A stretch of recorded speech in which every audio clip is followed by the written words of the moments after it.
آداب عرض ہے، میں ہوں طلعت گل اور آج آپ کی خدمت میں ایک اور نیا افسانہ لے کر حاضر ہوں۔ اور اس دفعہ میں کافی لیٹ ہو گئی ہوں، کچھ اپنے میرے کام کے سلسلے کی کچھ مصروفیات تھیں تو آپ لوگوں کے پاس سے بات نہ ہو سکی۔ ظاہری بات ہے، وہ پچھلا ویک تھا بھی بڑا افسردہ فلسطین میں جو حالات اور واقعات ہوئے تھے، اس کے بعد سے میں نے آج سوچا کہ آپ لوگ کے ساتھ میں اپنا ایک افسانہ شیئر کروں۔ اور یہ افسانہ جو ہے اس کا عنوان ہے پچھتاوا۔ لیکن اس سے پہلے کہ میں اپنا یہ افسانہ شروع کروں، آپ سب سے گزارش ہے کہ میرا چینل طلعت گل ضرور سبسکرائب کریں اور اس پہ جو بیل کا آئیکن بنا ہے اس کو ضرور پریس کریں تاکہ آپ کو میری ہر آنے والی ویڈیو ٹائم پر موصول ہو سکے۔ تو دوستو، آج کا جو یہ میرا افسانہ ہے پچھتاوا، میں امید کرتی ہوں آپ لوگ کو ضرور پسند آئے گا۔ بڑا تھوڑا سا یونیک ہے۔ وہ اپنی دھن میں مگن ایئرپورٹ پر اپنی فلائٹ لینے کے لیے جلدی چلتی جا رہی تھی کہ اچانک اس کی ٹکر سامنے سے آنے والے ایک شخص سے ہو گئی اور صبا کو ایک جھٹکا سا لگا۔ یہ تو ساحر تھا۔ اس کو سمجھ نہیں آ رہا تھا کہ وہ ساحر کو دیکھ کر خوش ہو یا اداس۔ وہ بہت بےقل اور بے چین سی ہو گئی تھی۔ ساحر بھی اس کو دیکھ کر بہت حیران تھا۔ آخر کو وہ 22 برس کے بعد ملے تھے۔ وہ دونوں ہی امریکہ جا رہے تھے۔ ان کی فلائٹ میں ابھی کافی ٹائم تھا، اس لیے وہ دونوں ایک کافی شاپ پر بیٹھ گئے۔ پھر ساحر نے صبا سے پوچھا، زندگی کیسی گزر رہی ہے؟ اور یہ سنتے ہی جیسے سالوں کا چھپا درد آنسوؤں کی بارش بن کر صبا کی آنکھوں سے برس پڑا۔ ساحر نے بڑی مشکل سے صبا کو سنبھالا، مگر صبا کی دلی اور دماغی کیفیت اس وقت سخت اذیت کا شکار تھی۔ اس کو سنبھلنے میں کچھ وقت لگا۔ کچھ دیر بعد جب وہ نارمل ہوئی اور ایک پھیکی سی مسکراہٹ کے ساتھ بولی، معاف کرنا ڈیئر، تمہیں دیکھ کر سب کچھ ایک دم تازہ ہو گیا۔ بچپن، جوانی، جدائی، سب یادوں نے ایک دم مل کر حملہ کر دیا۔ یہ کہہ کر صبا ایک دم کھلکھلا کر زور سے ہنسی اور یہی وہ ہنسی تھی جس سے صبا آج تک اپنے درد کو چھپاتی آئی تھی۔ یہی وہ ہتھیار تھا جس سے وہ اپنے دل کے زخموں کو چھپاتی تھی۔ وہ اور ساحر کافی دیر تک اپنی پرانی باتیں کرتے رہے۔ ساحر کی شادی ہو چکی تھی، اس کا ایک بیٹا تھا۔ اسی اثنا میں فلائٹ کی روانگی کا اعلان ہو گیا۔ دونوں نے ایک دوسرے کو خدا حافظ کہا اور اپنی فلائٹ کی طرف بڑھ گئے۔ جہاز کی آرام دہ سیٹ پر بیٹھتے ہی صبا ایک دم بے آرام اور بے چین سی ہو گئی۔ اس نے اپنی نمناک آنکھوں سے اپنے پرس سے اپنی ڈائری نکالی جو کہ وہ سب سے چھپا کر رکھتی تھی، اور اپنی نظم کو پڑھتے پڑھتے اس کے الفاظ آنسو کی برسات میں دھندلا سے گئے۔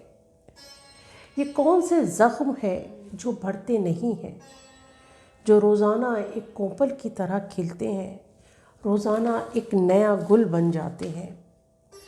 میں ان کو سینچ سینچ کر روزانہ پروان چڑھاتی ہوں اور یوں یہ ہر وقت کھلے رہتے ہیں، میرے زخموں کی طرح جو بھرتے بھرتے پھر کھل جاتے ہیں، بالکل ان کوپلوں کی طرح جو کھل کر کھل جاتی ہے۔ ایک زوردار دھپ کی آواز آئی اور شاہین گھبرا کر چونک کر پلٹا، مگر صبا کی قلقلاتی ہوئی ہنسی سن کر خود بھی ہنس پڑا اور بولا، بہت مزہ آتا ہے نا تم کو اچانک حیران کر کے؟ کسی دن میں بھی تمہیں ایسے ہی چونکا دوں گا، تم بھی کیا یاد کرو گی۔ صبا ایک ادا سے بولی، میں نہیں ڈرتی، تم چونکا کے دیکھنا، مجال ہے کہ میں ڈر جاؤں۔ شاہین اس کی جانب بغور دیکھتے ہوئے بولا، چلو دیکھتے ہیں، وقت آنے دو۔ شاہین اور صبا بچپن کے ساتھی تھے، ان کے گھر کی دیوار سے دیوار ملی ہوئی تھی اور پھر ایسے ہی ان دونوں کے دل بھی مل گئے۔ صبا میں شوخی اور شرارت کوٹ کوٹ کے بھری ہوئی تھی، جبکہ شاہین قدرے بردبار تھا۔ حالات نے اس کو وقت سے پہلے ہی سنجیدہ اور بردبار بنا دیا تھا۔ والدین کی وفات کے بعد شاہین نے اپنے چھوٹے اور بڑے تمام بہن بھائیوں کی کفالت کی ذمہ داری اپنے سر لے لی تھی۔ شاہین نوکری کے ساتھ ساتھ سوشل ورک بھی کرتا تھا، اور اس کی کچھ سماجی اور سیاسی مصروفیات بھی تھیں جس میں وہ بڑی دل جمعی سے لگا رہتا تھا۔ دن مہینے سال گزرتے چلے گئے۔ بچپن میں لگا محبت کا وہ بوٹا صبا اور شاہین کی محبت کا تنا آور درخت بن چکا تھا۔ شاہین کے سب بہن بھائی بھی یہی چاہتے تھے کہ صبا شاہین کی دلہن بنے۔ صبا کی بھی یہی دلی خواہش تھی، مگر شاہین ابھی شادی نہیں کرنا چاہتا تھا۔ وہ چاہتا تھا کہ سیاست میں اپنا کوئی مقام بنائے اور پھر اس کے بعد اپنا گھر بسائے۔ آج بھی صبا جب شاہین سے ملنے آئی تو کافی رنجیدہ تھی اور بولی، تم کیوں اس طرح ٹال مٹول کر رہے ہو؟ مجھے لگتا ہے کہ تم کو مجھ سے محبت ہے ہی نہیں، ورنہ تم ایسے نہیں کرتے۔ شاہین نے گہری نظروں سے صبا کو دیکھتے ہوئے کہا، میری آنکھوں میں تم کو اپنا عکس نظر نہیں آتا؟ میری اندر کی محبت نظر نہیں آتی؟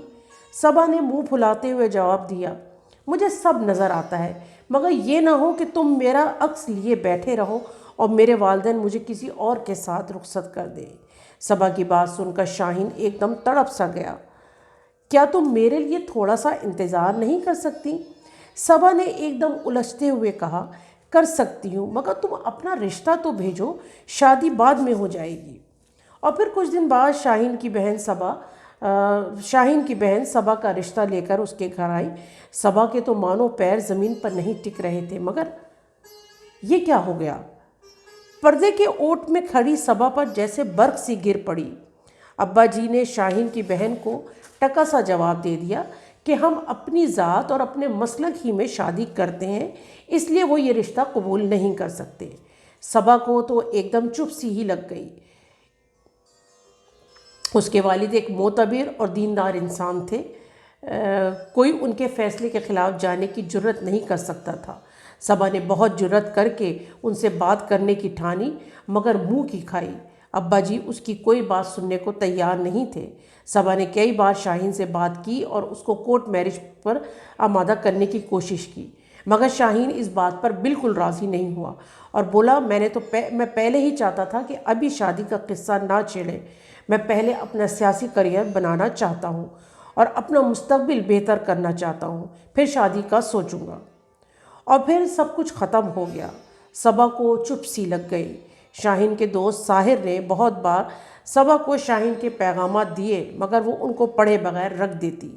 ساحر اس کی یہ حالت دیکھ کر کافی رنجیدہ ہوتا اور صبا کو کہتا کہ وہ اپنی زندگی ضائع نہ کرے۔ شاہین اپنے مستقبل کے بارے میں بہت پر امید ہے اور ابھی وہ شادی کے چکر میں نہیں پڑنا چاہتا۔ اور پھر ایک دن اچانک صبا نے اپنے سے کافی سال بڑے شخص سے شادی کر لی۔ وہ شخص صبا کے مزاج کے بالکل برعکس تھا، مگر اپنے محلے اور اپنے گھر سے بہت دور جانا چاہتی تھی، جہاں شاہین کی پرچھائی تک نہ ہو۔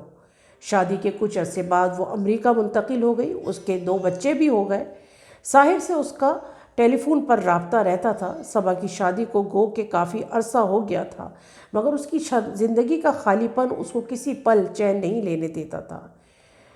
شاہین نے بھی آخرکار خود کو منوا لیا تھا۔ اس کا ایک سیاسی مقام تھا، اب وہ ایک منسٹر تھا۔ اس کے خاصے ٹھاٹ باٹ تھے۔ اور پھر ایک دن اچانک ہی وہ امریکہ آ پہنچا۔ ساحر کے ذریعے اس نے پیغام بھیجا کہ وہ صبا سے ملنا چاہتا ہے۔ اور پھر ایک دن اس نے صبا کو فون کیا اور کہا کہ وہ اب بھی اس سے شادی کے لیے تیار ہے، وہ اپنے شوہر سے طلاق لے کر اس کے ساتھ پاکستان چلے۔ اس کے یہ الفاظ سن کر صبا ایک دم تلملا گئی اور بولی، کیا میری زندگی کوئی مذاق ہے؟ میرا دل ایک شیشے کی طرف صاف و شفاف تھا جس میں صرف تمہاری محبت آباد تھی۔ تمہارے الفاظ کے کنکر نے اس کو کب کا توڑ گئے۔ تمہارے الفاظ کے کنکر اس کو کب کا توڑ گئے، اور یہ جو بچی کچھ ہی کرچیاں ہیں، اب میں اسی میں زندہ رہنا چاہتی ہوں۔ یہ کہہ کر صبا نے فون بند کر دیا۔ شاہین نے بہت بار ملنے کی کوشش کی، مگر صبا نے ملنے سے صاف انکار کر دیا اور شاہین نامراد پاکستان واپس چلا گیا اور جاتے ہی سیاسی دشمنی کی بنا پر اس کا قتل ہو گیا۔ آپ چائے پئیں گی یا کافی؟ ایئر ہوسٹس کی آواز پر صبا واپس حقیقت کی دنیا میں واپس آ گئی۔ کافی کے گرم اور کڑوے گھونٹ لیتے ہوئے اس نے ایک سرد آہ اس کے منہ سے نکلی۔ کاش میں آخری بار شاہین سے مل لیتی، مگر اب یہ پچھتاوا تو ساری عمر اس کے ساتھ رہنا تھا۔ بہت شکریہ۔